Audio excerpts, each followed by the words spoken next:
ಕೋಲಾರದಲ್ಲಿ ನಡೀತಾ ಇದೆ ಅಕ್ರಮದ ಮೇಲೆ ಅಕ್ರಮ. ಅಧಿಕಾರಿಗಳ ಭಯ ಇಲ್ಲ, ಹೇಳೋರ್ ಕೇಳೋರಿಲ್ಲ. ಅಕ್ರಮದ ಮೇಲೆ ಅಕ್ರಮ ನಡೀತಾ ಇದೆ ಕೋಲಾರದಲ್ಲಿ.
ಕೋಲಾರದಲ್ಲಿ ನಡೀತಾ ಇದೆ ಅಕ್ರಮದ ಮೇಲೆ ಅಕ್ರಮ. ಇವರಿಗೆ ಅಧಿಕಾರಿಗಳ ಭಯ ಇಲ್ಲ, ಕಾನೂನಿನ ಬಗ್ಗೆ ಭಯ ಇಲ್ಲ, ಪೊಲೀಸರು ಅಂದ್ರೆ ಕೇರೆ ಇಲ್ಲ, ಕೆರೆಗೆ ರಕ್ಷಣೆಯೇ ಇಲ್ಲ.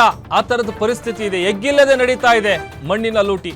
ರಾಜಾರೋಷವಾಗಿ ಅಕ್ರಮ ಮಣ್ಣು ಗಣಿಗಾರಿಕೆ.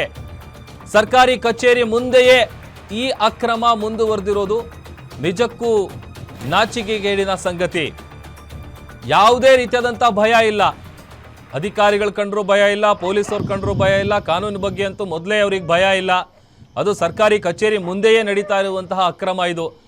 ಹಗಲಲ್ಲೇ ಕೆರೆಯಲ್ಲಿರುವಂಥ ಮಣ್ಣನ್ನು JCB ಲಾರಿಗಳ ಮೂಲಕ ಸಾಗಿಸ್ತಾ ಇದ್ದಾರೆ. ನಗರದ ಹೃದಯ ಭಾಗದಲ್ಲಿರುವಂತಹ ಕೋಡಿಕಣ್ಣೂರು ಕೆರೆ ಸುಮಾರು 20-30 ಅಡಿ ಆಳಕ್ಕೆ ಹಳ್ಳಗಳನ್ನು ಅಗೆದಿದ್ದಾರೆ. ಕೆರೆ ಸ್ವರೂಪ ಏನಿದೆ ಅದು ಕಂಪ್ಲೀಟ್ ಆಗಿ ಹಾಳಾಗಿದೆ. ಅಧಿಕಾರಿಗಳ ನಿರ್ಲಕ್ಷ್ಯಕ್ಕೆ ಕೋಡಿಕಣ್ಣೂರು ಕೆರೆ ಬಲಿಯಾಗ್ತಾ ಇದೆ. ಜಿಲ್ಲಾ ಪಂಚಾಯಿತಿ ಕಾರ್ಯಾಲಯ ಮುಂದೆನೇ ಇದೆ. ಆದರೂ ಕೂಡ ಅಧಿಕಾರಿಗಳ ಈ ಜಾಣ ಕುರುಡುತನಕ್ಕೆ ತಮ್ಮ ಆಕ್ರೋಶವನ್ನ ಹೊರ ಹಾಕ್ತಾ ಇದ್ದಾರೆ.